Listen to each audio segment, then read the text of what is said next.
wound was healed, and all the world wondered after the beast. And then verse 14, we have the false prophet who deceives them that dwell on the earth by the means of those miracles which he had power to do in the sight of the beast, saying to them that dwell on the earth that they should make an image to the beast, which had the wound by a sword, and did live. And he had power to give life unto the image of the beast, that the image of the beast should both speak, and cause that as many as would not worship the image of the beast should be killed. And so in this little stunt, this little technology, and you understand what it is. They took Tupac Shakur's image, they fed it into a computer, they made a computer animation, which, by the way, this computer animation stuff is getting very lifelike and very real. Made a computer animation of Tupac Shakur and made him dance and sing, and he's performing on stage with these two other guys, okay? I get it. I get it. The spirit of the death and the resurrection of, let's say, Odin, because that's what happened to Odin, or the Antichrist, the beast, being dead. He was wounded in the head. He's slain. Now he's come back to life. That's what this Tupac image thing is all about. Now, I have something else today. And I probably won't have time to do it. I'm going to go to your emails here in a minute.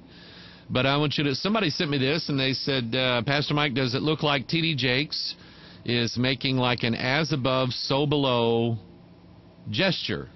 Well, it could be. Could be.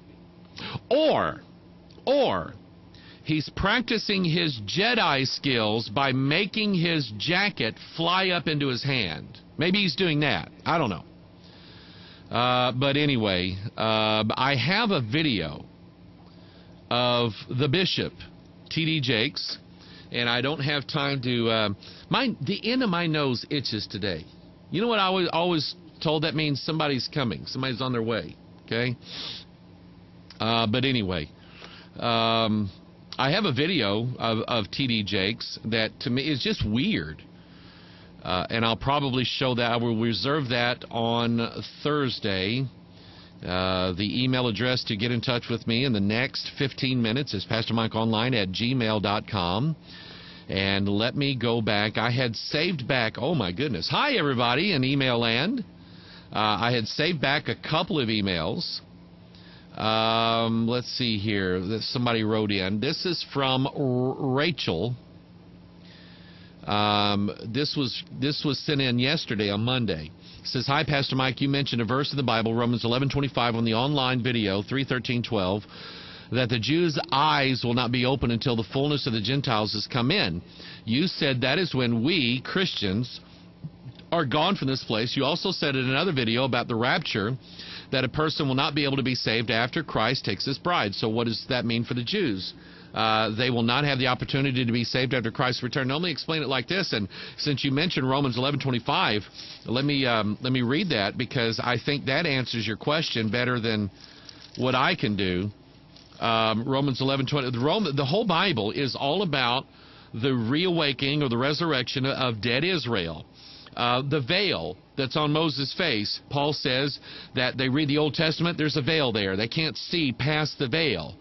But then Paul said the veil's going to be lifted, and they're going to be able to see who that is. It's really Jesus. And so Romans 11:25, the Bible says, for I would not, brethren, that you should be ignorant of this mystery, lest you should be wise in your own conceits, that blindness in part is happened to Israel until when? Until the fullness of the Gentiles be come in. And so, Rachel, here's what I think is going to happen. It's very simple. Elijah takes off, and there's Elisha, okay? You have that imagery there. You have Israel, who only reads the Old Testament. They're partially blinded. The Gentiles now have the mysteries revealed to us because we have the Old and New Testament. One of these days, God's going to be done with the Gentiles, and he's going to translate his church out. This is what I see according to Scripture. And then he's going to restore. He's going to give salvation. Both of their eyes are going to be opened, and because they're going to see the New Testament. They're going to see the teachings now. The mystery is going to be revealed to them, and they're going to know who the Messiah is, and God is going to restore them, and they will be saved. A remnant, the Bible says, will be saved during that time, so appreciate that. Let's see here. Let's go to Barbara, who writes in today and says, Pastor Mike, did you know... Let's see here. Did you know Stevenson University gets rare first edition King James Bible? No, I didn't know that. I'll have to look at that later. Let's see here. Cameron. Good question, Cameron. Revelation chapter 10, Cameron says, in Revelation 10:7 it says, but in the days of the voice of the seventh angel, when he shall begin to sound, the mystery of God should be finished, as he has declared to his servants the prophets. He asked the question, or she, or he. Cameron's a guy. What is the mystery of God? Could you explain to me, please? Cameron, let me get you to do this, okay? Look up every place in the Bible where the word mystery or mysteries is found. It's not hard. There's only 27 occurrences, and they're all in the New Testament. I'm actually, Cameron, if you don't want to do that, I'm actually teaching this during Sunday school for the past 2 Sundays, and we'll continue on this Sunday on the mystery of God and what it is. It's a beautiful study. I love doing this study, and so, but the Bible will explain to you what that mystery, and it's not hard to find out. You just look at the word mystery, and it says, "Behold, I show you a mystery." Here it is. He's going to show you what the mystery is. All right. John, old John, who came to us from Holland a few weeks ago. Hi, Mike. You don't only tease the Canadians, but the Dutch, too. Try to say Woensdag. Good luck. Love you, John. And I guarantee you, Ricky and Noor and John and all of you, Adrian, I guarantee you I did not say Woensdag the way you guys say it. I guarantee you. There's something that they do with their throat that I don't know. It's just anyway. Good to hear from you, John. Let's see here. Maurice sends me the 3D rendering of Deceit Rap of Tupac. We dealt with that already. Joseph says there is a prophecy called the prophecy of the popes, which says that the next pope will be the last one ushering in the Antichrist. Got to wipe that out of my eye.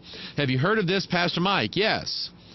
Peter the Roman, a.k.a. Petrus Romanus, was supposedly named as the last pope. Now, I've answered this before, and I'm just going to give you my humble opinion.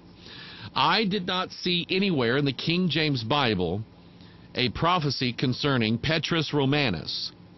Somebody named Saint Malachi made this prophecy. It's sort of like... Nostradamus and all these other people, and the people that study Nostradamus, it seems like they jam meanings into this stuff. And I don't buy it. It's like the Mayan calendar. I think they just ran out of rock, is what I think. I mean, I don't know, but I don't trust non-biblical prophecies. I don't follow them. I don't promote them. I don't say, hey, everybody, you need to look at this. This guy, this Roman Catholic wrote a blah, blah, blah. I don't do that. I don't trust it. Okay? I don't trust what other people say about prophecies. And so I'm gonna gently and strongly encourage you, don't waste a lot of time with this. Troy writes in, Pastor Mike, I came across an article that talked about the Temple of Understanding that attempts to, I know this, that attempts to bring all religions together and has ties to the United Nations. Seems like an attempt to create a one-world religion. If you ever covered this in any of your Watchman videos, I actually have a booklet I bought, man, I don't know how long ago. I still have it somewhere in a pile that dealt with the Temple of Understanding. Now, I don't know... Troy, maybe you can help me out. I don't know that the thing was ever built. I know it was planned on being built, but I don't know that it was ever built. But you're right in that it's like what I said in the missing piece. It's all about bringing everybody and hooking everybody, connecting everybody and all the religions back together again so Humpty Dumpty can sit on the wall again. By the way, Humpty Dumpty is the Antichrist. He's the egg. Get it? Get it? Humpty Dumpty's the egg. Tim, Pastor Mike, please mention the Bilderbergers' attack on the internet through CISPA, worse than SOPA. I have not studied that very much, although there was an article that came out on Drudge Report yesterday I didn't get a chance to look at it because, man, I'm going to tell you what, when I walked in the office yesterday, I hit the books. And I started working on this script for the Watchman broadcast, and I saw the article there that the head of Google, or the former head of Google, or something like that, is basically saying it's already a done deal that they're going to start censoring the Internet. Yeah? Well, now let's be fair. There are things on the Internet that need to be censored. The problem is, I don't think that they're going to censor what needs to be censored. I think they're going to censor, I think it's going to censor free speech somehow, some way. That's what I think. We know that's going to be, it's a fear that we have. It's going to be worked on. Now, let me tell you about Mike Hoggard.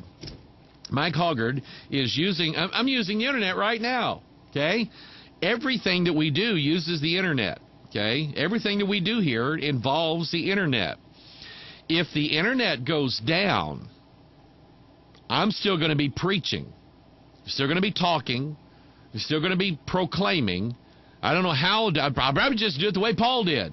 Okay, go out to the fruit market and stand there as everybody comes in. Let me tell you about Jesus. Okay, and so it will come one of these days, but I guarantee you the gospel cannot be shut up. Can I get an amen out of somebody? The gospel cannot be shut up. Lori, my Jewish friend. Hiya, Pastor. So, enjoy your teachings because you're real, honest, easy to relate to, and have no problem admitting when and where you went astray and how you applied God's word to your life to help you get back into His will. And listen, that's what I want to do. I want you to know that I'm just as frail, flawed, dumb. I was going to say as everybody else, but maybe I'm not as dumb as you. Maybe I'm dumber. But I want to show through my life, my testimony, everything, that you're right, Lori. It's the Bible. It gets us back on track. She says there are enough personalities, hucksters on TV to make us all cringe. I know I can call your church and discuss the biblical topic, and for that, we, all your students, thank you, Lori. Lori, I appreciate that, and I try to answer emails. I try to help people. When you call, sometimes I have been in this room all day long. Just trying to get away from everything, to concentrate on the study and not have, and once I get the Watchman done, then it kind of eases up and I can take a few phone calls or whatever. That's just what I like to do. I'm here for you. Elena, she says, hey, hoser. That is from the Great White